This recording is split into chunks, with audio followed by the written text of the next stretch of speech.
What's going on YouTube? We're going to do something a little bit different today. We're going to be doing a tutorial in Photoshop so you guys can go in and make your own thumbnails for YouTube or Twitch or whatever your platform that you prefer is. And we're just going to start from the ground up. I want to keep it kind of basic and simple. And as far as creative choices and things like that, that'll be on you to make it look how you want. But this will at least show you how to bring in elements if you want to pull characters from whatever game you're playing, or if you shoot a video or anything like that. This will help you make your thumbnail and keep it real simple and stuff like that. So we're just going to jump right in. I don't want to spend too long explaining, because you guys, you know what you're here for, and we'll just get right in. So as you can see, I've already got some of the ones that I've done previously sitting here, some other projects and things. And aesthetically, I typically I go with kind of clean, symmetrical thumbnails when possible. I also have found that putting your subject or your character on the right side is better than putting it on the left and then having your text on the right, because YouTube, if you're live, they'll put a live logo down in the corner here, and they also put like the runtime of the video down in the corner. So if you have text on the right side, sometimes when it's in the list on YouTube, it'll be covered up by something that they slap over the top. So as you can see, I've found that the text on the left is the way to go. In this particular case, it's fine because the little logos will kind of show up in the corner here, and it's not blocking anything. So just keep that in mind when you're making creative decisions, that this bottom right often has something like a time code or a live logo or something that YouTube puts on by default. So what we'll do is we'll go ahead and create a new file. We're going to go ahead and this is something I've already done, 1920 by 1080. You can change that right here. So if you wanted to make this something else, a smaller or larger or whatever, I've found that 1920 is pretty good, because I also do my videos in 1920 by 1080. So if I ever want to use the thumbnail in the video or anything like that, it's already the right size and the right quality and everything like that. We're also just going to go with 300 pixels per inch. It's enough data. 8-bit RGB color, white background. We'll just go with transparent. It's a little bit easier. All the rest of this is fine. So we'll go ahead and create. So now we're here with our transparent background. The checkers shows that would normally be transparency. So what we're going to do is we're going to go want to find our background. There's one in particular that I like for Diablo, because Diablo is kind of a dark game. You want to find something that's also going to pop off of the screen, and you have to remember, some people use YouTube in dark mode, some people use it in normal mode. So I typically prefer not to choose a black or a white background, so that it doesn't get lost depending on how people have their YouTube set up. So red to me seems like a pretty good one. So what I'll do is I'll just head over here to Google, and we'll just search for, there's the one that I like. It's we'll go Diablo 4 tree load screen. I saw it pop up at once, and I really liked it. So it's this right here.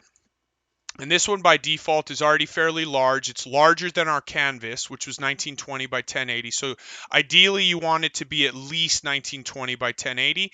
Even bigger is better. And what you can do is you can come up to the top and go Tools, Size, Large. And now all the images that it presents will be large images. Often, the larger they are, the higher up the list they are. But again, we like this one, so we're going to go ahead and select that, right click, save image as, and then we'll go ahead and put this in the backgrounds. I had it saved previously, so we'll go ahead and leave that there, and you would just save it. We'll go ahead and replace just for the tutorial's sake. Minimize that. We'll go find it in our folder that we made, backgrounds, and all you have to do, drag and drop. It doesn't fit, right? So what we're going to want to do is you hold Alt, scroll wheel will allow us to pull out a little bit, right? So now we have a little bit more room. If you hold space bar, what you can do is the little hand comes up, and now you can move it around the screen. So it allows you to just navigate. If you want to get in there tight and work on something, maybe you're working on something small right here, you can move it around, punch in and out, and just use scroll wheel and control there. Space bar, left click will allow you to drag. So what we'll do is we'll just go ahead, pull this out, pull this out and center this up a little bit. Just, I don't think the tree itself was centered. Yeah, I guess it was pretty close. But that's fine. That looks good. We'll hit enter to put it in place, right? So now we have a background. That looks nice. Very simple. So now what we'll do is we want to pull our character from the game, right? So we'll go into Diablo. And when we get in, I think the initial character select looks good. So this is fine. You can go into your wardrobe in game and you can punch in, get a little closer on her face. Sometimes I'll do that, but I like this. So we'll go ahead and go shift, print screen, right? Nothing happened. But when we go back to Photoshop, if we control V, it'll drop it right in. So now we have a character. I kind of like that. She's looking off to the side, hands up, looks kind of cool. So what we'll do is we're going to come over here to this and we're going to choose you hold it down to bring up the menu and we're going to choose object selection tool. And what we'll do is see, as you can see, it already kind of selects it just by hovering over. We haven't done anything, but that's kind of like what the subject is. When you do this, and you can do this with anything, real people, you can do it with characters, whatever. The ideal situation is where you have nice contrast between your background and the element you'd like to keep, right? So there's nice hard edges here and the color is fairly different. So this should pull pretty well. So we're going to go ahead and just highlight around her while we're using our object selection tool. And as you can see, it did an okay job. You know, it got the gaps here, but we're missing some stuff, which is a good thing because now I can show you what we do about this. So we're going to hold this down and we're going to go to quick selection tool. All right. And then we have our brush size. We'll go a little bit bigger here. That should be good. And what we'll do is, as you can see, if I hold Alt, there's a minus sign. So if I want it was like, oh, I don't want her hand, I can paint this out, right? So see, but when you're not holding anything, it's a plus. So we'll Control Z that. And what we're going to want to do is we want to select this stuff. So we're just going to kind of paint this on here. Don't want this. So we minus that while we're holding Alt. So now we have a nice line. And that looks pretty good. There's a little bit here that we don't want. And then we can zoom in. So we do want this. So what we'll do is we'll make our brush much smaller. That looks good. We'll just come in. Oh, a little too much there. Sometimes you have to do it just a little bit at a time. Okay, so that got more. So we'll just subtract this. And sometimes you just got to kind of play around with it a little bit. But that looks pretty good. So selection looks up. Missed a little bit down here. So we'll paint that in. Okay, got rid of the gap. Edges look pretty decent. Yeah, okay. So and again, you can refine this a little bit more. I just want to do it quickly so that you guys get the idea. But that looks pretty good, right? So we'll go to selection tool. We're going to go select. We're going to select the inverse. So now it's selecting everything but our initial character. And we're just going to hit delete. Right? So that got rid of everything else, everything that we needed. Sometimes when you bring in an image, so for instance, like this one right here, you can see the little logo on the corner of the thumbnail of the image. So what that means is that it's not directly editable. So the selection, it's an overarching selection. It's not necessarily applied. But let's say we wanted to do it on this background and we hit delete. We're going to get this error message saying it could not complete the request because the smart object is not directly editable. So what you do to get around that is right click, rasterize layer. Now, if we come in and hit delete, now it deletes everything around it and it looks good, right? So we'll Control Z that. I just wanted to show you. We select this. We're still selected. Boom, delete. We're going to deselect all that. We're going to hit Control T to scale this up. And we'll move her over here. Actually, we'll make her a little bigger. And these can all be adjusted later on. And we'll hit enter to apply. So see, that looks pretty good, but the foreground element doesn't really pop from the background. We want the background to be kind of an afterthought. We don't want it all crammed in there. So what we're going to do a couple things. Initially, we'll come in and we'll go layer, new layer, and we're just going to call this black. And so we'll come in, we'll make this color black. We'll go paint bucket with our black layer selected. We'll drop that on, drop it to the bottom. And so what I like to do is I like to drop, oh, wrong one. What I like to do is drop the opacity a bit, right? And now that allows our foreground element to kind of pop off the background. Okay, so that looks pretty good. But we're going to do one more thing. We're going to hit Filter, Blur, Gaussian Blur. So now, as you can see, we have a little bit of depth in our image, and our subject or our foreground element pops off the background a little bit. And you can come over here and kind of adjust how blurry you want it. You know, there's no blur right there, but as we start to add it, our foreground element starts to pop a little bit. So that looks pretty good right there. So we'll hit OK, hold spacebar, move that to the middle, we'll punch in a couple, make it a little bigger, right? So that looks pretty good. We like that. So what we're going to do now is we're going to want to add our text. You can add it just right over the top of this. I personally like to create like a little box because, again, it helps create a little separation from the background. So we're going to go Layer, New, Layer, and we're going to just call this Box. Okay. We'll come in, grab our selection tool, and we can make it generally because this can always be adjusted later. Go like that. Grab our paint bucket tool, still on black. We'll just fill that in. Deselect that. And so again, that's not much yet, right? But what we'll do is we'll drop that under our foreground. Oh, we have a little speck there. So we'll grab our eraser tool, select the layer. We'll just erase that real quick. Okay. So now what I like to do is I like to add a little border. So we'll double click on our layer, stroke. As you can see, it added it on right away. You can come in and change the thickness of it, you know, make it look how you want, change the color. What I like to do is often color pick a color from my character so that it matches. We'll go a little bit brighter with it because we're going to want the text to be a little brighter than that probably. So we'll go something like that, right? And now we have a nice little box. We'll drop the opacity down because we still want to see the background a little bit through it, but it gives it a little bit of separation and looks really nice. So now we have a box. We'll leave it like that. Now we're going to do our text. So select our text tool. Looks good. We'll draw our little box here. Doesn't have to be perfect yet because we can organize things later. And this is going to be a tutorial. And we'll do how to make a thumbnail, right? So obviously we're not going to leave it like that. We'll start with tutorial, highlight that, make it a little bit bigger, and let's go with slightly off-white, something like that, right? Off-white looks a little good. White sometimes looks a little bit aggressive. And then we'll come down to this, and we're going to want to make this color similar to the one we have here, to our border. So we'll punch in. We got this selected, and we'll choose this. Go a little bit brighter with it. Okay, so now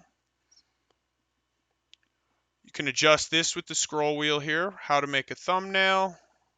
And you can, again, you just highlight and you can make things the size that you need to. Now we want to adjust some of these gaps in between the text. So I want to move this line of text closer to this.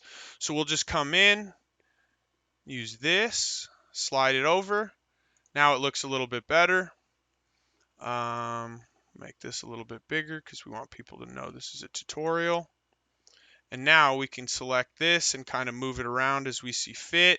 If we like the way it looks aesthetically, we can hit Control T and then adjust the whole thing. You don't want to use that as much. Ideally, you know, you adjust the text, but you do have a little bit of leeway. You start getting some aliasing and stuff like that sometimes if you're using a rastered image or rastered text or anything like that. So that looks pretty good. We'll drop this under her arm. That helps give it a little bit of depth, right? But we don't necessarily want that to cover too much of it. So we'll do something like, let's see. Actually, I don't necessarily mind that. I kind of like when it covers up, but maybe we allow to see the bottom of the L so that it's a little more legible. So see, that looks good. Gives it a little bit of depth, right? She's kind of standing out in front of it. I like that. Depending on what you're doing, you may or may not want it to cover. If that's the case, you know, you can always put it back underneath and then under the box. So see, that looks nice too. I like it though, like that. Looks good. So we have all this open space up here. Oftentimes I like to put like a little icon if I'm going live on YouTube or Twitch. I'll put a little live logo, which again you can follow the same strategy that we did for our Diablo logo, or that we're going to use for our Diablo logo. So Diablo 4 logo PNG. And so again, here we are. All these have a white background. We need to find one that gives us transparency, right? So when we click on this, even though it's white in the thumbnail, it shows us our transparency.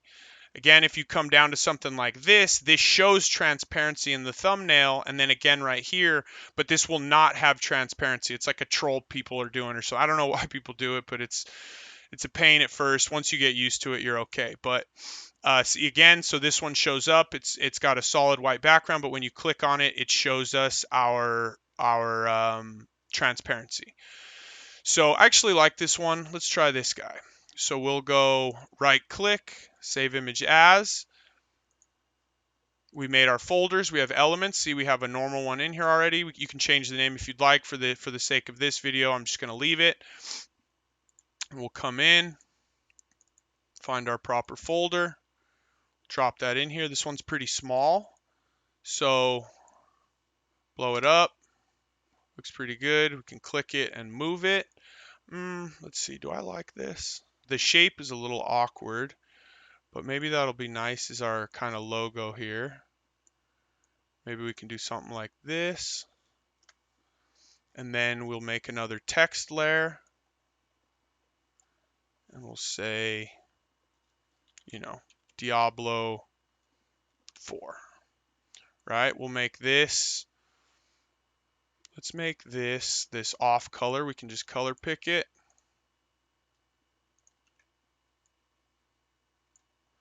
Change the scale a bit. And what you can do is you can move it around, and as you can see, it gives you these markers, right? So that marker means this is dead center for the entire composition. Let's scroll out, but it looks a little awkward, right? So we'll do that. And now, that looks a little better. It's not necessarily it's centered to this logo, and this kind of just based on, you can use your arrow keys to kind of just move it over a little bit at a time. And now looking at this, I think what I'd like to do is actually switch the Diablo 4 in the tutorial. So I'm going to make this Diablo 4. We're going to make this tutorial. So we'll do something like that. I like this, but I feel like having these two be the same color is not my favorite. So what I think I'll do here is turn this into our green. And now, obviously, tutorial is kind of front and center. You're going to want, and some people like to make everything, lime green or orange and things like that. I don't personally love the neons unless it kind of matches the aesthetic of what I'm going for. But I like to often kind of have things match a little bit. So with that being said, I think that this green is a little bit off from our blue here. So I'm going to try to get a little bit closer to our blue. Let's color pick like here maybe. And then we're still going to brighten it up slightly. Okay. All right. So now that text matches our character a little bit more. Now we're going to want to make our border the same color. So we'll go back to our stroke, select, change that, boom. Okay, so now that matches. Everything looks pretty good. So lastly, again, you can kind of customize your text a little bit. Maybe you want to add a little stroke onto this, so you can select it. We'll double click down here if it lets me. There we go. So maybe you add a little stroke. I don't necessarily love that. Let's bring this down a little bit. You got white. Let's try black. Again, doesn't necessarily match super well, so I don't think I'm going to do any sort of stroke. I like the way that looks like that. What I'll do sometimes too is I'll make it real small and just kind of throw it up, and it's like, okay, if someone's scrolling on their phone or on their computer and they just see a strong or a small thumbnail, how does it look, right? So up there, up the corner, and you have a list of them, looks pretty good, right? So it's legible, it's crisp, it's clean. You don't want to have too much text, but you want it to have enough information so that people can get a quick look at it and decide if they want to click on your video or not. Once you're happy with your image, what you're going to want to do is export it for YouTube or Twitch or whatever it is that you use. So you're going to go File, Export, Export As. And for the thumbnails specifically, JPEG always works really nicely. We'll turn that up to high quality. It gives you a general idea, an estimation of how big your file is going to be. It needs to be under 2 megs for YouTube, so 1,000 KB in 1 MB, kilobytes, megabytes. So this can potentially be up to 2,000 kilobytes, and you'll still be okay. But the quality looks pretty good here, so this is fine for me. We'll go ahead and export. And then we have our exports folder here. As you can see, we went ahead and did this. We'll title it tutorial thumbnail, and then we'll version it. Say VO1, or we have a VO1 in there. So this is take 2, so we'll go VO2, save, and there we go. So now we'll just go ahead and make sure that we have our thumbnail. Here it is, VO2, click on that. I don't know why it brings it up in Paint. I guess that's my default. And there's our thumbnail. So that looks pretty good to me. And then you just go ahead and upload it and do all that kind of stuff. When you upload your video, it's all in there in your screen. If that's something you guys are interested in learning and you haven't done it before, let me know. Maybe I can make a video on that. But that's it, guys. So here's our thumb. Nice, quick, clean, nothing crazy, just very informational, and the text pops. So when again, when we make it real little, it's still legible. That's, in my opinion, one of the most important things is the information there, and is it legible when it's really small. A lot of people watch videos on their phones and stuff, so they're going to be seeing it really small like that. So that's it, guys. Please let me know if you want to, any more information, or if you have any questions, post in the comments. And if there's another video that you think would be kind of cool that you'd like to see, let me know, and I'd be happy to make some more. I have some time on my hands. I work as a freelance editor and VFX artist, so Premiere Pro, After Effects, Photoshop are kind of my programs that I use professionally. So if you guys have any questions or anything like that, or about this video or other things, please let me know. I'm happy to answer. I love making these types of videos. I just do them for fun. So yeah, definitely let me know, and we'll see you on the next one. Take it easy, guys.